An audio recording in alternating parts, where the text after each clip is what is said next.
Now the chemical properties. Acetic acid is a monobasic weak acid. OH मौजूद है तो ये एसिड है, वाटर में लिबरेट होकर H आयन प्रोटॉन प्रोड्यूस करता है, तो ये वीक एसिड है। हमने फिनोल में बात की थी कि फिनोल से ये स्ट्रॉन्ग एसिड है, लेकिन जो इनऑर्गेनिक एसिड है, इनऑर्गेनिक एसिड से मतलब है sulphuric acid, nitric acid, hydrochloric acid, उनसे ये बहुत जो है वो वीक है, लेकिन फिनोल से ये स्ट्रॉन्ग एसिड कैरेक्टर रखता है। It ionises partially in aqueous solution producing 1 proton per molecule. जब हम इस एसिटिक एसिड को वाटर में डिजॉल्व करेंगे तो ये वाटर में आयोनाइज होता है और ये एसीटेट आयन और H आयन में लिबरेट हो जाता है। और जब हम इनकी कंसंट्रेशन निकालेंगे, जिसे हम आयोनाइजेशन कांस्टेंट या डिसोसिएशन कांस्टेंट कहते हैं, तो कितना इसका Ka का वैल्यू आएगा 1.7 × 10⁻⁵। It means it is a very weak monobasic acid. हम इसको मोनोबेसिक इसलिए कहते हैं कि एक बेस यानी कि OH एक को ये न्यूट्रलाइज करेगा। वैसे तो आपको हाइड्रोजन 4 नज़र आते हैं, लेकिन लिबरेट सिर्फ ये हाइड्रोजन होती है जो ऑक्सीजन के साथ कनेक्टेड या बॉन्डेड होता है। तो ये जो है वो मोनोबेसिक एसिड है, यानी कि it will liberate only 1 H ion. और जाहिर है ये एसिड है तो बेस के साथ मिलकर साल्ट और वाटर बनाएगा। तो ये पॉइंट लिखी हुई है कि ये वीक एसिड है, और ये जो मिनरल एसिड जो मैंने पहले बताए उनके मुकाबले में ये बिल्कुल वीक है। और ये जो इनऑर्गेनिक एसिड या मिनरल एसिड है उनकी जो ये डिग्री ऑफ आयोनाइजेशन या आयोनाइजेशन कांस्टेंट या डिसोसिएशन कांस्टेंट वो 10⁻8 होता है, जबकि एसिटिक एसिड का रेंज कितना था 10⁻5 था, जो बिल्कुल इसके मुकाबले में वीक है। अलबत्ता कार्बोनिक एसिड H2CO3 उससे ये स्ट्रॉन्ग है, कार्बोनिक एसिड से भी ये स्ट्रॉन्ग है। कार्बोनिक एसिड फिनोल होता है, कार्बोनिक एसिड H2CO3 होता है, ये इनऑर्गेनिक एसिड में शुमार होता है। और फिनोल कार्बोनिक एसिड वो ऑर्गेनिक कंपाउंड में है और एरोमेटिक ऑर्गेनिक कंपाउंड में है। तो उनके मुकाबले में कार्बोनिक एसिड से स्ट्रॉन्ग है, लेकिन इनऑर्गेनिक एसिड के मुकाबले में ये वीक एसिड कहलाता है। तो एसिड है तो जाहिर है बेस से मिलकर ये साल्ट और वाटर बनाएगा। तो रिएक्शन विथ अल्कली और base, for example reaction with sodium hydroxide, जब एसिटिक एसिड को सोडियम हाइड्रोक्साइड की aqueous सॉल्यूशन से मिलाएंगे तो साल्ट मिलेगा, sodium acetate plus water. Even it react with the lead oxide, PbO lead monoxide कहते हैं। ये जितने भी मेटल के ऑक्साइड होते हैं वो बेसिक होते हैं, तो ये इनके साथ रिएक्शन करके ये बनाएगा लेड एसीटेट एंड वाटर। तो ये दोनों रिएक्शंस बता रहे हैं कि कार्बोक्सिलिक एसिड एसिडिक कैरेक्टर रखने वाला है और स्ट्रॉन्ग बेसिस को न्यूट्रलाइज करता है। और ये मोनोबेसिक एसिड है क्योंकि एक OH को ये लिबरेट करता है। ये PbO वाटर में डिजॉल्व करेंगे तो लेड हाइड्रोक्साइड PbOH2 मिलेगा। तो 2 OH को न्यूट्रल करने के लिए हमें एसिटिक एसिड के कितने मॉलिक्यूल चाहिए, 2 चाहिए, और साल्ट बनेंगे लेड एसीटेट, क्योंकि लेड की 2 वैलेंसी है तो एसीटेट -1 है, तो ये 2 हमने इस वजह से इधर लगाए। और तो वाटर 2 ही बनेंगे। कितने वाटर बनेंगे? 2 वाटर बनेंगे, ये हम 2 इधर लिख सकते हैं। अब उसके बाद है इसका खास रिएक्शन जिसे हम नाम देते हैं ईस्टरिफिकेशन, फॉर्मेशन ऑफ ईस्टर। ये रिएक्शन हम पहले पढ़ चुके हैं कि एसिटिक एसिड और अल्कोहल को सल्फ्यूरिक एसिड के मौजूद में रिएक्शन कराते हैं तो बनता है ethyl acetate Easter, ethyl ethanoate and water.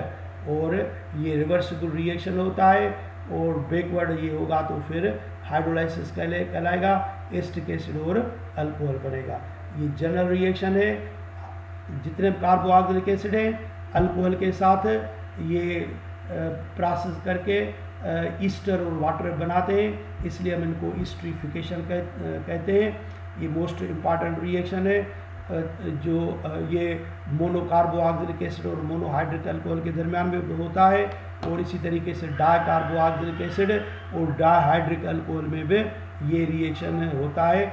जैसे हम कहते हैं कि लिपिड की बात करते हैं तो हम कहते हैं कि लिपिड जो होते हैं वो ईस्टर होते हैं, किनके, फैटी एसिड और अल्कोहल के ईस्टर्स होते हैं। तो ये फिनोमेना ईस्टरीफिकेशन कहलाता है। ईस्टरीफिकेशन, ईस्टर जब वाटर से अमल करता है तो हम उसको बोलते हैं हाइड्रोलाइसिस।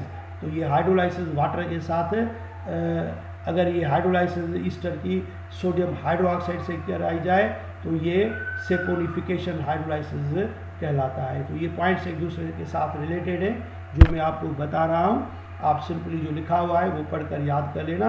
ये बॉन्ड लाइन स्ट्रक्चर में लिखे हुए हैं, आप इनकी मुकम्मल जो स्केलेटन स्ट्रक्चर फार्मूला है वो लिख कर उसको आप याद करें, और ये बॉन्ड लाइन स्ट्रक्चर अच्छे तरीके से याद कर लें, इनकी प्रैक्टिस करें।